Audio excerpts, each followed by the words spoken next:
আজকে আমরা প্রায় ১০০ বছরের পুরনো একটা গল্পের গভীরে যাব। এটা কোনো রাজা বাদশার গল্প না, বরং একটা গ্রামের গল্প, যে গ্রামটা নিজেদের সন্তানদের জন্য একটা স্কুল চেয়েছিল।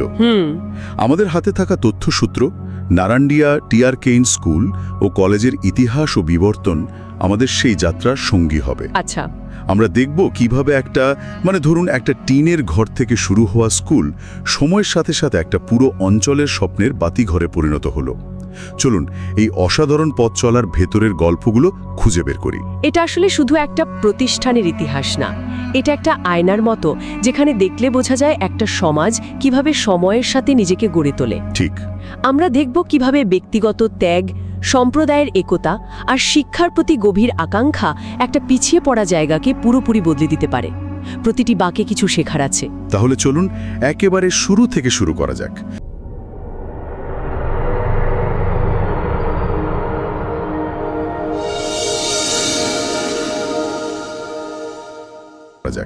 সময়টা ব্রিটিশ আমলের প্রায় শেষ দিক। টাঙ্গাইলের নারান্দিয়া গ্রাম তখন বেশ জমজমাট একটা ব্যবসার জায়গা। হ্যাঁ, লৌহজং নদীর পাড়ে বিশাল বাজার ছিল। সারাদিন কেনাবেচা, অনেক মানুষের আনাগোনা। কিন্তু অবাক করার মতো ব্যাপার হলো, এত কিছুর পরেও সেখানে ছেলে মেয়েদের লেখাপড়ার জন্য ভালো কোনো স্কুল ছিল না। তখনকার পরিস্থিতিটা আমাদের বুঝতে হবে। শিক্ষা ছিল একটা বিশেষ সুযোগ, অধিকার নয়। সূত্র থেকে আমরা জানতে পারি, মোদক পাড়ায় একজন পণ্ডিত একটা টোল চালাতেন, কিন্তু সেটাকে ঠিক স্কুল বলা যায় না। সেখানে মূলত হিন্দু সম্প্রদায়ের ছেলেরা যেত, তাও খুব সাধারণ লেখাপড়া শিখতে, ব্যবসার হিসাব রাখা বা চিঠি লেখার মতো কাজ চালানোর জন্য। একদম। অন্যদিকে মুসলমানরা সংখ্যায় কম ছিল, শিক্ষাতেও বেশ পিছিয়ে। ভালো স্কুলে পড়তে হলে প্রায় 10 মাইল পথ পাড়ি দিতে হতো। গ্রামের সাধারণ মানুষের জন্য এটা একরকম অসম্ভব ছিল। আর এই শূন্যতার মধ্যে গল্পের প্রথম নায়কের প্রবেশ, বাবু জলধর মোদক, এলাকার একজন ধনী এবং বলা যায় দূরদর্শী একজন মানুষ। ঠিক। তিনি বুঝতে পারছিলেন যে এই ব্যবসা বাণিজ্য দিয়ে এলাকার আসল উন্নতি হবে না যদি না শিক্ষার আলোটা ঘরে ঘরে পৌঁছায়। তিনি প্রথম নারান্দিয়াতে একটা স্কুল বানানোর স্বপ্ন দেখেন। কিন্তু স্বপ্ন দেখা আর তাকে সত্যি করা তো দুটো ভিন্ন জিনিস। বিশেষ করে সেই সময় একা একা এত বড় কাজ করা খুবই কঠিন ছিল। এখানেই গল্পের মোড়টা দারুণ হয়ে ওঠে। আচ্ছা। বাবু জলধর মোদককে সমর্থন দিতে এগিয়ে এলেন পাশের মাইস্তা গ্রামের হাজি আসগার আলী চৌধুরী। তিনি ছিলেন জমিদার স্টেটের নায়েব, বেশ প্রভাবশালী একজন ব্যক্তি। ও আচ্ছা। সবচেয়ে গুরুত্বপূর্ণ বিষয় হলো, একজন হিন্দু আর একজন মুসলিম পরিবারের এই যৌথ উদ্যোগ। তখনকার সামাজিক পরিস্থিতিতে এটা সাম্প্রদায়িক সম্প্রীতির একটা অসাধারণ উদাহরণ তো বটেই, তার চেয়েও বেশি কিছু। এই যৌথ উদ্যোগটা তখনকার প্রেক্ষাপটে কতটা বিরল ছিল?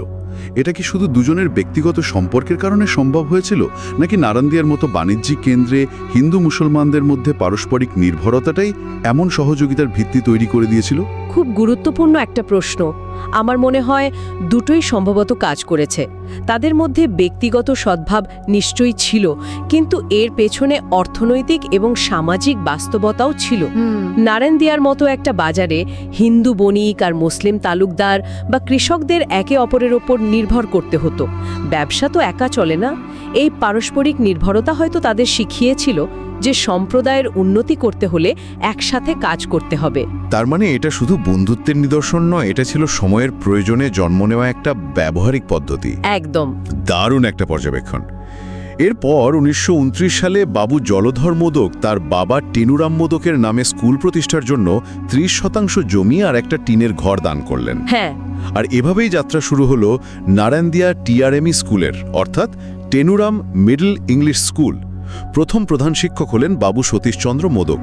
একটা স্বপ্নের বীজ বোনা হলো, কিন্তু আমরা জানি প্রতিষ্ঠান গড়ার চেয়ে তাকে টিকিয়ে রাখা আর সময়ের সাথে এগিয়ে নিয়ে যাওয়া আরও অনেক বড় চ্যালেঞ্জ, বিশেষ করে যখন দেশভাগের মতো একটা বড় রাজনৈতিক ঝড় সামনে আসছে।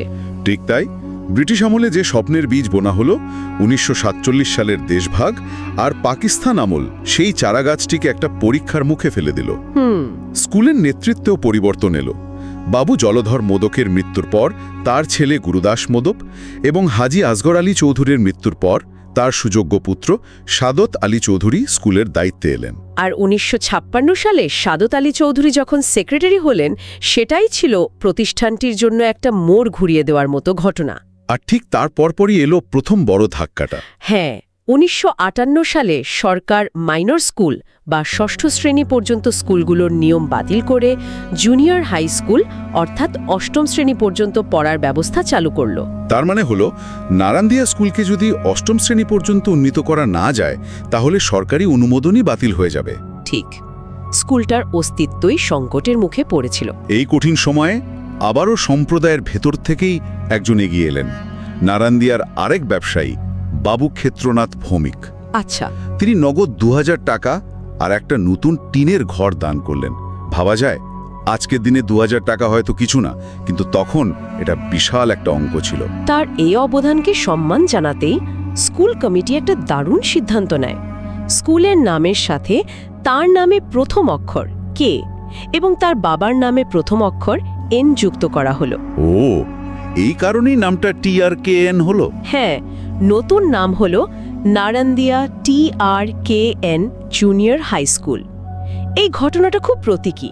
এটা বুঝিয়ে দেয় যে স্কুলটা আর কোনো একক ব্যক্তি বা পরিবারের নয়, এটা পুরো সম্প্রদায়ের সম্পদে পরিণত হয়েছে। আর এটা যে কতটা সত্যি তা বোঝা যায় তখনকার স্কুল চালানোর পদ্ধতি দেখলে। সাদত আলী চৌধুরী আর কমিটির সদস্যরা গ্রামে গ্রামে ঘুরে চাঁদা তুলতেন। আমাদের সূত্র বলছে যারা টাকা দিতে পারতেন না তারা চাল, ধান বা পাট দিয়ে সাহায্য করতেন। অর্থাৎ এটা শুধু কয়েকজন ধনী ব্যক্তির উদ্যোগে নয়, একেবারে সাধারণ মানুষের ঘাম আর শ্রম দিয়ে তিল তিল করে গড়ে ওঠা একটা প্রতিষ্ঠান। শিক্ষকরাও শুধু বেতনের জন্য কাজ করতেন না, তাদের মধ্যে একটা সামাজিক দায়িত্ববোধ ছিল।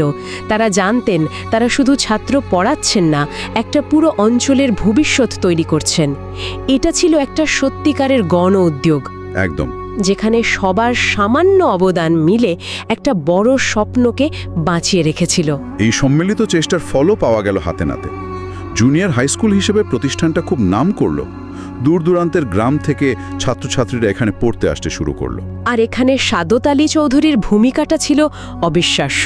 হ্যাঁ, তিনি সেই ছাত্রদের জন্য গ্রামে গ্রামে ঘুরে থাকার ব্যবস্থা বা জায়গির ঠিক করে দিতেন। তখনকার দিনে এটাই ছিল গ্রামের ছেলেদের জন্য শহরের হোস্টেলের মতো, কোনো সচ্ছল পরিবারে থেকে পড়াশোনা চালিয়ে যাওয়া। এমনকি তার নিজের বাড়িতেই সবসময় 10-12 জন ছাত্র থাকত। ই অসাধারণ। জাগিরের এই ব্যবস্থাটা তখনকার গ্রামীণ সমাজের শিক্ষার প্রসারে অনুভব ভূমিকা রেখেছে। এটা শুধু থাকার ব্যবস্থা ছিল না, এটা ছিল একটা সামাজিক সেফটি নেট। একজন ছাত্র একটা নতুন গ্রামে এসে একা বোধ করত না, সে একটা পরিবারের অংশ হয়ে যেত। মানে সাদত আলী চৌধুরী শুধু একজন স্কুল সেক্রেটারি ছিলেন না, তিনি ছিলেন একজন সত্যিকারের অভিভাবক। আর এই স্বপ্নের অভিভাবকের স্বপ্ন ছিল আরও বড়। তিনি স্কুলটাকে একটা পূর্ণাঙ্গ হাই স্কুলে পরিণত করতে চেয়েছিলেন। 1964 সালে নবম শ্রেণী খোলার মাধ্যমে সেই স্বপ্ন বাস্তবায়নের পথে প্রথম ধাপটাও নেওয়া হলো। কিন্তু এখানে এসে একটা বড় বাধা দেখা দিল। কিসের বাধা? বাধাটা ছিল জমির। সরকারি নিয়ম অনুযায়ী একটা হাই স্কুলের জন্য কমপক্ষে 3 বিঘা জমি দরকার। কাছাকাছি একটা জমিও পাওয়া গেল।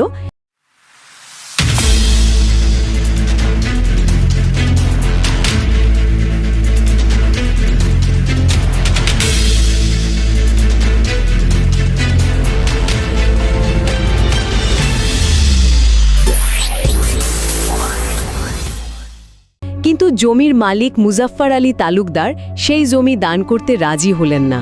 ওহ, স্বপ্নটা বাস্তবায়নের আগেই যেন মুখ থুবড়ে পড়ার মতো অবস্থা। ঠিক এখানেই সাদত আলী চৌধুরীর ত্যাগের সেই অবিশ্বাস্য গল্পটা আমরা জানতে পারি। যখন আর কোনো উপায় পাওয়া যাচ্ছিল না তখন তিনি নিজের 1 বিঘা এবং তার স্ত্রীর নামে থাকা 1 বিঘা মোট 2 বিঘা জমি স্কুলের নামে লিখে দিলেন। ভাবা যায়, নিজের এবং স্ত্রীর ব্যক্তিগত সম্পত্তি দান করে দিচ্ছেন শুধু একটা স্কুলের জন্য। আজকের যুগে এমন ত্যাগের কথা তো আমরা কল্পনাও করতে পারি না। সত্যি অভাবনীয়, কিন্তু তখনও 1 বিঘা জমি কম ছিল। তার অনুরোধে তখন পুটিয়া গ্রামের আর এক শিক্ষানুরাগী ব্যক্তি জোরাল উদ্দিন ভুইয়া বাকি 1 বিঘা জমি দান করেন। তার মানে 3 বিঘা জমি হয়ে গেল। হ্যাঁ, এই 3 বিঘা জমির ওপরই আজকের হাই স্কুল ভবনটি দাঁড়িয়ে আছে। এটা তো আসলে ইট পাথরের ভিত নয়, এটা 3 জন মানুষের ত্যাগের ওপর গড়া একটা ভিত্তি। এই মজবুত ভিত্তির ওপর স্কুলটা এরপর তরতর করে এগিয়ে যেতে লাগলো। 1966 সালে প্রধান শিক্ষক হিসাবে যোগ দিলেন মোহাম্মদ জহুরুল হক। উনি সরকারি স্কুলের নিশ্চিত চাকরি ছেড়ে এই গ্রামের স্কুলে এসেছিলেন এবং একটানা 32 বছর এখানে কাজ করেছেন। তার সময় স্কুলটা উত্তর টাঙ্গাইলের অন্যতম সেরা শিক্ষা প্রতিষ্ঠানে পরিণত হয়। আমাদের সূত্র বলছে তখন প্রতি বছরই স্কুল থেকে ছাত্রছাত্রীরা জুনিয়র বৃত্তি পেত, যা ছিল একটা বিশাল ব্যাপার। সবকিছুই যেন একটা সফল সিনেমার গল্পের মতো চলছিল। একজন স্বপ্নদ্রষ্টা নেতা, একজন নিবেদিত প্রাণ প্রধান শিক্ষক, আর একটা সম্প্রদায় যারা শিক্ষার জন্য সবকিছু করতে প্রস্তুত। কিন্তু বাস্তব জীবন সবসময় সিনেমার মতো হয় না। হ্যাঁ, সবকিছু যখন দারুণভাবে এগিয়ে যাচ্ছিল ঠিক তখনই একটা ভয়ঙ্কর ট্র্যাজেডি ঘটে।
1967 সালের 20 আগস্ট পুরনো শত্রুতার জেরে সাদত আলী চৌধুরীকে নির্মমভাবে হত্যা করা হয়। উফ! তার এই আকস্মিক মৃত্যুতে নারান্দিয়ার উন্নয়ন, স্কুলের স্বপ্ন সবকিছু যেন এক মুহূর্তে ধমকে গিয়েছিল। এই হত্যাকাণ্ডটি শুধু একজন ব্যক্তির জীবন কেড়ে নেয়নি, এটা ছিল পুরো অঞ্চলের স্বপ্নকে হত্যা করার মতো। সাদত আলী চৌধুরী ছিলেন একটা বটগাছের মতো, যার ছায়ায় সবাই আশ্রয় নিত। সেই গাছটা পড়ে যাওয়ায় পুরো এলাকাটাই যেন অভিভাবকহীন হয়ে পড়েছিল। তার মানে তার মৃত্যু নারান্দিয়ার জন্য এক অন্ধকার অধ্যায়ের সূচনা করে। একদম। সেই অন্ধকার কাটিয়ে উঠতে অনেক সময় লেগেছিল। দেশ স্বাধীন হওয়ার পর 1973 সালে স্কুলে প্রথম গণতান্ত্রিকভাবে ম্যানেজিং কমিটির নির্বাচন হয়। আচ্ছা। এই নির্বাচনটা বেশ মজার একটা চিত্র তুলে ধরে। এলাকার প্রায় সব প্রভাবশালী ব্যক্তিরা অভিভাবক প্রতিনিধি পদে প্রার্থী হলেন।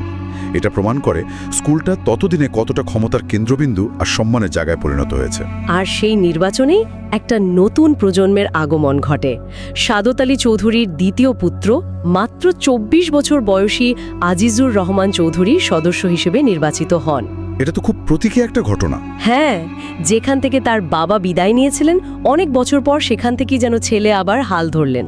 এরপর অনেক বছর কেটে গেছে, কমিটির নেতৃত্বেও নানা পরিবর্তন এসছে। তবে গল্পের শেষ এবং সবচেয়ে গুরুত্বপূর্ণ অধ্যায়টা শুরু হয় 1995 সালে। তখন কমিটির চেয়ারম্যান এই আজিজুর রহমান চৌধুরী, তিনি সরকারের একটা ঘোষণায় উৎসাহিত হয়ে স্কুলটিকে কলেজে উন্নীত করার সিদ্ধান্ত নেন। তার ভাবনাটা ছিল খুব সহজ এবং সৎ। এ অঞ্চলের গরিব কৃষকের ছেলেমেয়েরা যেন বাড়ির কাছে থেকে কম খরচে উচ্চ মাধ্যমিক শিক্ষাটা শেষ করতে পারে। কিন্তু যে কোনো বড় পরিবর্তনেই তো বাধা আসে। এবারও তার ব্যতিক্রম হলো না। কিরকম বাধা? অবিশ্বাস্যভাবে এলাকার কিছু প্রভাবশালী ব্যক্তি, এমনকি স্কুলেরই কিছু শিক্ষক এই উদ্যোগের বিরোধিতা শুরু করলেন। তারা প্রচার করতে শুরু করলেন যে স্কুলটা কলেজ হয়ে গেলে এর মান নষ্ট হয়ে যাবে, পড়াশোনার পরিবেশ থাকবে না। আমার একটা প্রশ্ন আছে এখানে, শিক্ষকরা কেন বিরোধিতা করবেন? কলেজ হলে তো তাদেরই আরও সুযোগ সুবিধা বাড়ার কথা, প্রতিষ্ঠানের মর্যাদা বাড়ার কথা। এর পেছনে যুক্তিটা কি ছিল? খুবই যৌক্তিক প্রশ্ন। এর দুটো সম্ভাব্য কারণ থাকতে পারে। প্রথমত, পরিবর্তন নিয়ে এক ধরনের ভয়। একটা সফলভাবে চলা হাই স্কুলকে কলেজে রূপান্তর করা একটা বড় ঝুঁকি। যদি ঠিকমতো না চলে তাহলে স্কুলের সুনাম নষ্ট হতে পারে। আচ্ছা, দ্বিতীয়ত, যা আরও জটিল তা হল ব্যক্তিগত ক্ষমতার সমীকরণ। একটা হাই স্কুলে শিক্ষকদের যে প্রভাব বা নিয়ন্ত্রণ থাকে, কলেজ পর্যায়ে নতুন অধ্যক্ষ ও অধ্যাপক এলে সেই কাঠামোটা বদলে যেতে পারে। হয়তো সেই পরিবর্তনের প্রতি এক ধরনের অনীহা কাজ করেছিল। বোঝা গেল। অর্থাৎ ভয় আর ক্ষমতার দ্বন্দ্ব। কিন্তু আজিজুর রহমান চৌধুরী দমে যাওয়ার পাত্র ছিলেন না। আমাদের সূত্র তার এই মনোভাবকে একগুঁয়েমি বলে উল্লেখ করেছে। হ্যাঁ হ্যাঁ, তিনি কোনো বাধাকেই পাত্তা দেননি। কমিটির অন্য সদস্যদের, বিশেষ করে মর্তুজ আলী তালুকদার এবং ভাইস চেয়ারম্যান শুকুর মাহমুদের নিয়ে তিনি তার লক্ষ্যে অটল থাকলেন। এখানেও কিন্তু সেই সম্মিলিত উদ্যোগের ছবিটা আমরা আবার দেখতে পাই। আজিজুর রহমান চৌধুরী ছিলেন চালিকা শক্তি, কিন্তু কাজটা একা করেননি। মর্তুজ আলী তালুকদার শিক্ষা বোর্ডের অনুমতি আনার জন্য ঢাকায় দৌড়াদৌড়ি করতেন, আর শুকুর মাহমুদ স্থানীয় পর্যায়ে সমস্যাগুলো সামাল দিতেন। অবশেষে সব বাধা পেরিয়ে ১৯৯৬ সালে একাদশ শ্রেণী খোলার মাধ্যমে প্রতিষ্ঠানটি নারান্দিয়া TRKN স্কুল অ্যান্ড কলেজে উন্নীত হয়। যে স্বপ্নটা হয়তো সাদাউত আলী চৌধুরীও দেখে গিয়েছিলেন, তা তার ছেলের হাত ধরে পূর্ণতা পেল। তাহলে বাবু জলধর মোদক আর হাজী আসগর আলী চৌধুরীর দেখা একটা ছোট স্বপ্ন, যা সাদাউত আলী চৌধুরীর ত্যাগ আর নেতৃত্বে বড় হয়েছিল, সেটাই শেষ পর্যন্ত আজিজুর রহমান চৌধুরীর হাত ধরে একটা পূর্ণাঙ্গ কলেজে পরিণত হলো। এটা শুধু একটা স্কুলের বিবর্তনের গল্প না, এটা একটা জনপদের কয়েক প্রজন্মের মানুষের স্বপ্ন, ত্যাগ আর জেদের এক জীবন্ত ইতিহাস। এই পুরো ইতিহাসটা আমাদের একটা গভীর প্রশ্ন নিয়ে ভাবতে বাধ্য করে। তথ্যসূত্রটির শেষে লেখক একটা উদ্বেগ প্রকাশ করেছেন। তিনি লিখেছেন, যারা একসময় এই কলেজ প্রতিষ্ঠার সবচেয়ে বেশি বিরোধিতা করেছিল, তাদের কেউ কেউ এখন এর প্রতিষ্ঠার কৃতিত্ব দাবি করার চেষ্টা করে। আচ্ছা, এটা আমাদের জন্য একটা গুরুত্বপূর্ণ চিন্তার খোরাক দেয়। একটা সম্প্রদায়ের জন্য যারা জেনুইনলি ত্যাগ স্বীকার করেন, তাদের অবদানকে ভবিষ্যৎ প্রজন্মের কাছে সঠিকভাবে পৌঁছে দেওয়া এবং ইতিহাসের এই বিকৃতি ঠেকানোর উপায় কি? একটা সমাজ তার নিজের সঠিক ইতিহাসকে কিভাবে রক্ষা করতে পারে? এটা এমন একটা প্রশ্ন যা শুধু নারান্দিয়ার জন্য নয়, আমাদের সবার জন্যই প্রযোজ্য।